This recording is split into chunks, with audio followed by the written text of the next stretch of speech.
आपण बघतो।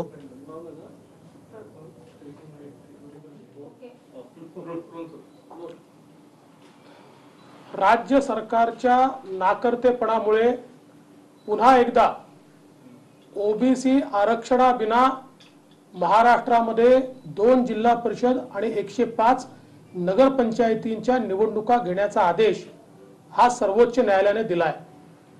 खरं तर आज सर्वोच्च न्यायालयामध्ये केंद्र सरकारने अतिशय स्पष्टपणे सांगितलं की आमच्याकडे असलेला डेटा हा सोशिओ इकॉनॉमिक बॅकवर्डनेसचा डेटा आहे आणि राजकीय आरक्षण ओबीसींना देण्याकरता केंद्र सरकारने राजकीय बॅकवर्डनेसचा पॉलिटिकल बॅकवर्डनेसचा डेटा सांगितलेला आहे, ज्याचा कुठलाही ओबीसीचा पॉलिटिकल बॅकवर्डनेसचा सर्वे हा केंद्र सरकारने केलेला नाही। त्यामुळे आमच्याकडे असलेला डेटा हा अशुद्ध आहे आणि तो डेटा सुप्रीम कोर्टने सांगितलेला ट्रिपल टेस्ट मध्ये बसणारा देखील नाही, त्यामुळे तो देऊनही फायदा होणार नाही। आणि त्यामुळे सर्वोच्च न्यायालयाने अतिशय स्पष्टपणे त्या ठिकाणी आपल्या आदेशात नमूद केलंय की 3 सदस्यीय बेंचने 13/12/2019 म्हणजे बरोबर 2 वर्षापूर्वी 13/12/2019 ला ट्रिपल टेस्ट करण्याचे आदेश राज्य सरकारला दिले होते। तथापि राज्य सरकारने ट्रिपल टेस्ट न करता ऑर्डिनन्स काढल्यामुळे आम्ही हा ऑर्डिनन्स रद्दबातल केला आहे आणि आताच्या ज्या निवडणुका आहेत या निवडणुका कुठलीही ओबीसीची सीट न ठेवता त्या सगळ्या निवडणुका खुल्या सीटांवर एससी असणे खुल्या अशा प्रकारे या निवडणुका घेण्यात याव्यात अशा प्रकारचा आदेश दिलाय। मी आठवण देऊ इच्छितो की यापूर्वी सातत्याने आम्ही हाच मुद्दा मांडत होतो की केंद्र सरकारचा डाटा हा सेन्सस डेटा आहे, पॉलिटिकल बॅकवर्डनेसचा एम्पिरिकल डेटा ट्रिपल टेस्ट प्रमाणे राज्य मागासवर्ग आयोगाला तयार करायचा आहे। 2 वर्ष सरकारने याच्यामध्ये घालवले। मागच्या काळात मुख्यमंत्र्यांनी ज्यावेळी बैठक घेतली त्यावेळेस बैठकीत हा मुद्दा मी मांडल्यानंतर तो त्यांनी मान्य केला। त्यानंतर राज्य मागासवर्ग आयोगासोबत बैठक केली, त्यात राज्य मागासवर्ग आयोगाने सांगितलं आम्हाला सुधारित आदेश दिले आणि पैसे दिले तर आम्ही तात्काळ महिना 2 महिन्यामध्ये हा सगळा सर्वे करून रिपोर्ट देऊ शकतो। त्यानंतरही कुठली कारवाई न करता अशा प्रकारचा ऑर्डिनन्स काढण्यात आला। बैठकीमध्ये मी स्वतः सांगितलं होतं ट्रिपल टेस्ट पूर्ण न करता जर ऑर्डिनन्स काढला तर तो ऑर्डिनन्स स्टे होईल। याचं कारण सर्वोच्च न्यायालयाच्या खंडपीठाने 5 सदस्यीय दिलेला निर्णय आहे आणि त्याच्या विरोधात जाऊन राज्य सरकारला ऑर्डिनन्स काढायचा कुठलाही अधिकार नाहीये। आता राज्य सरकार म्हणताय की आम्ही पुढच्या निवडणुका ओबीसी आरक्षणाकरता मध्ये व्हाव्या म्हणून अतिशय वेगाने काम करू। हे जे वेगाने काम करण्याची गोष्ट आता राज्य सरकार करताय हे जर गेल्या 2 वर्षात म्हणजे 13/12/2019 आता आज आपण बघितलं तर मला असं वाटतं 15 तारीख 14 तारीख जी काय असेल ती आता 2021 ची आहे, म्हणजे जवळजवळ एक्झॅक्ट 2 वर्ष पूर्ण झाले। या 2 वर्षामध्ये सुप्रीम कोर्टाच्या आदेशाचं पालन केलं असतं तर ओबीसीचं राजकीय आरक्षण कधीच गेलं नसतं। सगळ्यात महत्त्वाचं मी भुजबळ साहेबांचं देखील ऐकत होतो आणि भुजबळ साहेबांनी प्रश्न विचारला की हा जर डेटा नव्हता तर देवेंद्र फडणवीसांनी पत्र का पाठवले होते हा डेटा मिळण्याकरता। त्याचं एकमेव कारण आहे, यापूर्वी मी सांगितलंय आमच्या काळातली केस ही ट्रिपल टेस्टची केस नव्हती। त्या काळामध्ये 50% वरचं आरक्षण जस्टिफाय करायला सांगितलं होतं आणि 50% वरचं आरक्षण जस्टिफाय करण्याकरता सेन्सस डेटा आम्ही मागितला होता।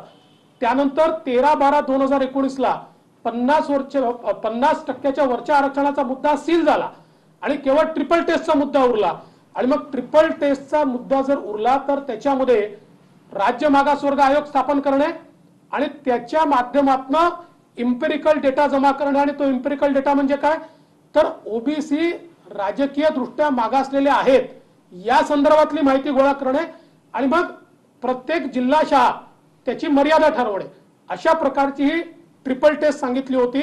ही ट्रिपल टेस्ट न केल्यामुळे आज अशा प्रकारची वेळ आली आहे। आता मी भुजबळ साहेबांचं ऐकलं, त्यांनी सांगितलं आम्ही सगळे डिपार्टमेंट कामाला लावू आणि तात्काळ अशा प्रकारचा रिपोर्ट तयार करू। एवढंच नाही तर आज राज्य सरकारने सर्वोच्च न्यायालयाला सांगितलं आम्ही 3 महिन्यामध्ये रिपोर्ट तयार करतो। मग आज जर तुम्ही सांगू शकता तर 2 वर्ष हा रिपोर्ट तयार करण्याकरता वेळ का घालवला? 2 वर्ष केंद्र सरकारकडे बोट का दाखवली? आज सर्वोच्च न्यायालयाच्या निकालाने काही गोष्टी स्पष्ट झाल्यात। केंद्र सरकारचा जो सोशो इकॉनॉमिक बॅकवर्डनेसचा डेटा आहे तो याच्या कामाचा नाहीये, त्यामुळे तो डेटा अशुद्धही आहे आणि तो या कामाचाही नाहीये। त्यामुळे आता केंद्र सरकारकडे बोट दाखवता येणार नाही।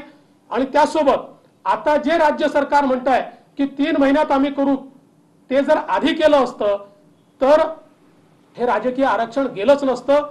सातत्याने हे मुद्दे सभागृहात मी मांडले, सभागृहाबाहेर मी मांडले, आमच्या सगळ्या नेत्यांनी हे मुद्दे मांडले, पण आतापर्यंत केवळ वेळ काढू धोरण आणि बोट दाखवण्याचं धोरण हे राज्य सरकारच्या वतीनं करण्यात आलं। आता माझी विनंती आहे, आम्हाला आजही मी सांगतो, याच्यात आम्हाला राजकारण करायचं नाही। आम्ही सरकारला सातत्याने याबद्दल सल्ले देतो। मी तर भुजबळ साहेबांची अनेक वेळा स्वतः चर्चा केली, त्यांनी माझ्याशी चर्चा केली। आजही संपूर्ण मदत आम्ही करायला तयार आहोत, वेळ गेलेली नाहीये।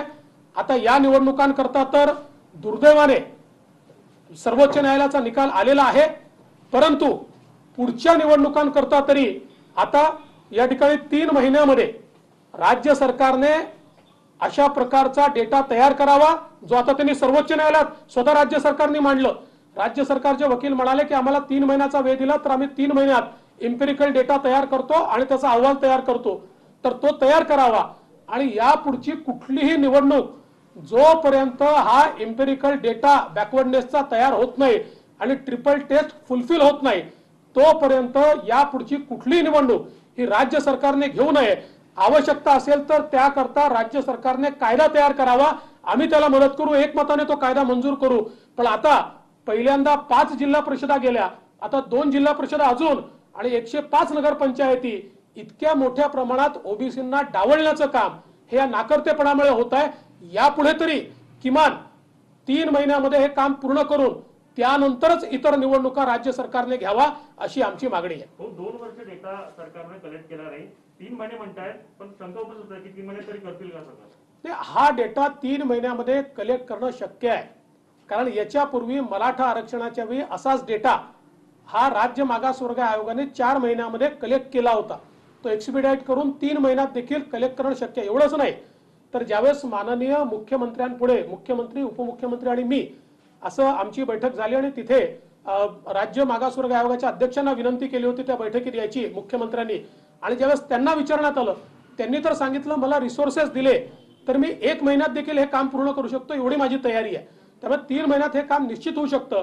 पण आता जसं परवा भुजबळ साहेब म्हणाले की आम्हाला याच्याकरता पैसेच मिळाले नाही, मग वडेट्टीवार साहेब म्हणाले की आम्हाला फायनान्स डिपार्टमेंट क्लिअरन्सच देत नाही। सरकारने अशा प्रकारे जर वागायचं ठरवलं तर ओबीसींना कधीच न्याय मिळू शकत नाही। याला फार पैसा देखील लागत नाही, याला इच्छाशक्ती लागते। जर सरकारजवळ राजकीय इच्छाशक्ती असेल तर पुढच्या 3 महिन्यामध्ये हा डेटा तयार होईल, हे आरक्षण परत येईल आणि त्यानंतरच निवडणुका घेतल्या पाहिजे। नाहीतर ओबीसींवर आता 2 जिल्हा परिषदा भंडारा गोंदिया आणि 105 नगरपंचायतीमध्ये तर अन्याय झालेलाच आहे। भाऊ, आता मागच्या वेळेस तुम्ही आरक्षण नसताना ओबीसी उमेदवार दिले होते, आता ज्या निवडणुका होऊ घातल्या तिथे ओपन मधनं आम्ही ऑलरेडी दिल्या, ओबीसीच दिल्यात, ऑलरेडी दिल्यात। सर, यापूर्वी पण वडेट्टीवारांनी म्हटलं होतं की आम्ही डेटा देऊ, पण परत त्यांनी केंद्राकडे बोट दाखवलं। वारंवार ते लोक केंद्राकडे बोट दाखवून वेळ काढूपणा करतात, तर कुठेतरी ओबीसीचं राजकीय आरक्षण गेलं पाहिजे, ही त्यामागे भूमिका आहे। या सरकारच्या मनात काय हे मला समजत नाही, पण हे वारंवार केंद्राकडे बोट दाखवत होते। आज सुप्रीम कोर्टाच्या आदेशाने आता तरी केंद्राकडे बोट दाखवणं हे बंद करतील अशी मी अपेक्षा व्यक्त करतो। ज्या ज्या वेळेस हे केंद्राकडे बोट दाखवायचे आणि प्रत्येक जण रोज तेच बोलतो, माहिती असून बोलतो, आपण खोटं बोलतोय हे माहिती असतं तरी प्रत्येक जण तेच खोटं इको करतो आणि अनेक वेळा माध्यमातून तेच इको होत जातं आणि लोकांना ते खरं वाटायला लागतं। पण आज सर्वोच्च न्यायालयाने ही गोष्ट स्पष्ट केली आहे की आता केंद्र सरकारचा एम्पिरिकल डेटा वगैरे काही नाही, तो राज्यालाच तयार करायचा आहे, राज्य मागासवर्ग आयोगाला तयार करायचा आहे। आणि स्वतः राज्य सरकारच्या वकिलांनी पहिले 6 महिने म्हटलं होतं, मग 3 महिने म्हटलं की 3 महिन्यात आम्ही हे तयार करू शकतो। त्यामुळे आता तुम्हीच त्या ठिकाणी कबुली दिली आहे की 3 महिन्यात आम्ही तयार करू। आता कुठली अडचण सांगू नका आणि मला स्वतःला कॉन्फिडन्स आहे की हे होऊ शकतं, हे शक्य आहे, हे 3 महिन्यात करता येणं शक्य आहे। आता कुठलीही हयगय न करता 3 महिन्यात हे करा, अन्यथा तुमच्या मनात ओबीसीला आरक्षण देणं नाही। 2 वर्ष टोलवाटोलवी केली आणि केंद्राच्या गळ्यात मारण्याचा प्रयत्न तुम्ही केला, पण आज तुम्ही उघडे पडला। ओबीसी नेत्यांना सही नसल्यामुळे आता ही वेळ आली। मला असं वाटतंय की राज्य सरकारमधले जे ओबीसी मंत्री आहेत यांचं तिथे कोणी ऐकायलाच तयार नाही. त्यांना कुठलाही से त्या ठिकाणी नाही. ते ओबीसीचं हित पाहू शकत नाही. आमच्या काळामध्ये आमच्या मंत्रिमंडळामध्ये आमचे मोठ्या प्रमाणात ओबीसी मंत्री होते आणि मी त्यावेळेसही सांगतो, चंद्रशेखर बावनकुळे, पंकजाताई, राम शिंदे आणि संजय कुटे यांना आम्ही जबाबदारी दिली होती आणि यांनी जबाबदारी घेऊन सुप्रीम कोर्टामध्ये लढा देऊन त्यावेळी 50% वरचंही ओबीसीचं आरक्षण हे आमच्या काळात त्यांनी टिकवलं होतं. परंतु हे सरकार आल्यावर ते तर गेलंच, पण त्यासोबत जे 50% आतलं 27% आहे तेही आरक्षण गेलं, कारण ओबीसी मंत्र्यांना कोणी ऐकायला तयार नाही अशी परिस्थिती या ठिकाणी दिसते. आमची भूमिका स्पष्ट आहे की आम्ही ओबीसीवरचा अन्याय सहन करणार नाही. आता यापुढे निवडणुका ओबीसी आरक्षणाशिवाय जर सरकार घेणार असेल तर आम्ही सरकारच्या विरुद्ध रस्त्यावर उतरू. देवेंद्र जी, हिंदी में बताया आज जो सुप्रीम कोर्ट का फैसला है. देखिए, सुप्रीम कोर्ट ने बहुत स्पष्ट रूप से अब ये फैसला दे दिया है कि एम्पिरिकल डेटा के बारे में जो केंद्र सरकार की ओर अंगुली निर्देश किया जाता था, वो डेटा इस ट्रिपल टेस्ट के काम का डेटा नहीं है, वो डेटा नहीं दिया जा सकता. ट्रिपल टेस्ट के लिए जो कॉन्स्टिट्यूशन बेंच ने बताई है ओबीसी आरक्षण के लिए, उस ट्रिपल टेस्ट के लिए जो डेटा है वो जो हमारा राज्य मागासवर्ग आयोग है उसने तैयार करना है, backward class commission of the state. और बैकवर्ड क्लास कमीशन के साथ जो बैठक सीएम साहब, डीसीएम साहब और मैं थे उस समय, उन्होंने हम 1 महीने भी इसको कर सकते ऐसा कहा था, लेकिन 2 साल तक राज्य की सरकार ने केवल केंद्र सरकार की ओर उंगली दिखाते हुए और इसमें टालमटोल की, और उसके कारण आज ओबीसी का आरक्षण गया है, ओबीसी का आरक्षण नहीं है. और विशेष रूप से अभी 105 नगर पंचायत और 2 जिला पंचायत के चुनाव में एक भी ओबीसी की सीट रिजर्व नहीं रहेंगी. उसको विदाउट ओबीसी आरक्षण आप इसका इलेक्शन कंडक्ट करो, ऐसा आज सुप्रीम कोर्ट ने आदेश दे दिया. सुप्रीम कोर्ट में आज राज्य सरकार की ओर से पहले कहा गया हम 6 महीने में डेटा तैयार करेंगे, फिर कहा 3 महीने में करेंगे. अब आपने जब सुप्रीम कोर्ट के सामने कहा है 3 महीने में करेंगे, तो सोच समझ कर ही कहा होगा, फिर 2 साल आपने क्यों नहीं किया, ये भी सवाल उठता है. 2 साल आप ये कर लेते तो आज ये परिस्थिति नहीं आती. लेकिन अब हमारी मांग है कि 3 महीने में इसको कंप्लीट कीजिए और उसको नोटिफाई करके ओबीसी आरक्षण के साथ ही आगे के चुनाव लीजिए. आगे के चुनाव ओबीसी आरक्षण के बिना हम मंजूर नहीं करेंगे. देवेंद्र जी, कहीं ना कहीं महाविकास आघाड़ी के ओबीसी नेताओं में समन्वय का अभाव था, इस वजह से नौबत आई है. देखिए, उनमें कोई समन्वय ही नहीं दिखता. जब हम लोग भी सत्ता में थे तो 50% से ऊपर आरक्षण के ऊपर एक केस हुई थी. उस समय हमने चंद्रशेखर बावनकुळे, हमारे जो मिनिस्टर थे, पंकजा मुंडे जी, हमारे संजय कुटे जी, हमारे राम शिंदे, इनकी कमेटी तैयार की थी. इस कमेटी ने पीछे लगकर उस समय उसको भी सेव किया था. उसके बाद ये सरकार आई. ये सरकार के आने के बाद 50% के ऊपर का तो छोड़ ही दीजिए, लेकिन अंदर का जो 27% जो अधिकार से मिलता है. और देखिए, मैं वापस एक चीज बताना चाहता हूं कि सुप्रीम कोर्ट ने आरक्षण रद्द नहीं किया है, स्टैंड डाउन किया है. आप टेस्ट कंप्लीट करो तो आरक्षण आपको मिल सकता है. एक गोष्ट मला या ठिकाणी पुन्हा स्पष्टपणे सांगायची आहे की सर्वोच्च न्यायालयाने ओबीसीचं आरक्षण रद्द केलं नव्हतं, ते स्टँड डाऊन केलं होतं. म्हणजे काय, रद्द केलं तर तुम्हाला नव्याने इनॅक्ट करावं लागेल, रद्द केलं तर तुम्हाला नवीन कॉज ऑफ ऍक्शन लागेल.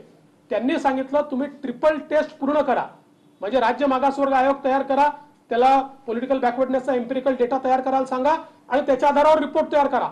ही ट्रिपल टेस्ट तुम्ही केली तर हे जे काही तुमचं जो काही अध्यादेश आहे किंवा तुमचा जो काही कायदा आहे, हा कायदा पुनर्जीवित होईल.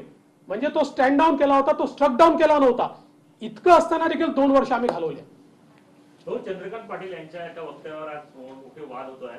त्यांनी असं वक्तव्य केलं की छत्रपती शिवाजी महाराजांनी हिंदू वोट बँक तयार केली होती, त्याला कळस मोदी यांनी लावलेला आहे. त्याच्यामुळे ऐकलं नाही खरं काय म्हणाले, त्यांचं फाईट आहे का ऐकलं पाहिजे, काय म्हणाले ते तर ऐकलं पाहिजे. सुप्रीम कोर्टाच्या निर्णयानंतर आता यावर मोठ्या प्रतिक्रिया उमटतात. राज्य सरकारच्या हलगर्जीपणामुळेच ओबीसी आरक्षण गमावलं अशी प्रतिक्रिया फडणवीसांनी दिली आहे आणि त्यामुळे आता या संदर्भात तरी सरकारनं पावलं उचलावीत असं फडणवीस यांनी म्हटलं. केवळ केंद्र सरकारकडे 2 वर्ष बोट दाखवलं, तेवढ्या वेळामध्ये इम्पेरिकल डेटा तयार झाला असता असं फडणवीस यांनी म्हटलं आहे. एम्पेरिकल डेटा 3 महिन्यात गोळा करणं शक्य असल्याचं देखील फडणवीस यांनी म्हटलं आहे.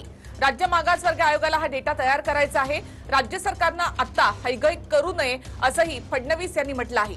अन्यथा राज्यात ओबीसींच्या मनामध्ये रोष उत्पन्न होईल असंही फडणवीस यांनी म्हटलं आहे. ट्रिपल टेस्ट पूर्ण केली तर ओबीसी आरक्षण शक्य आहे असं फडणवीस यांनी म्हटलेलं आहे. आम्ही आजही मदत करायला तयार आहोत असंही फडणवीसांनी म्हटलं. ओबीसी आरक्षणाशिवाय निवडणूक प्रक्रिया सुरू ठेवा असं सुप्रीम कोर्टानं आज म्हटलेलं आहे. सुप्रीम कोर्टाकडून राज्य सरकारला 2 पर्याय देखील देण्यात आलेले आहेत. सुप्रीम कोर्टामध्ये सुनावणीच्या दरम्यान सुप्रीम कोर्टानं हे निर्देश दिलेत.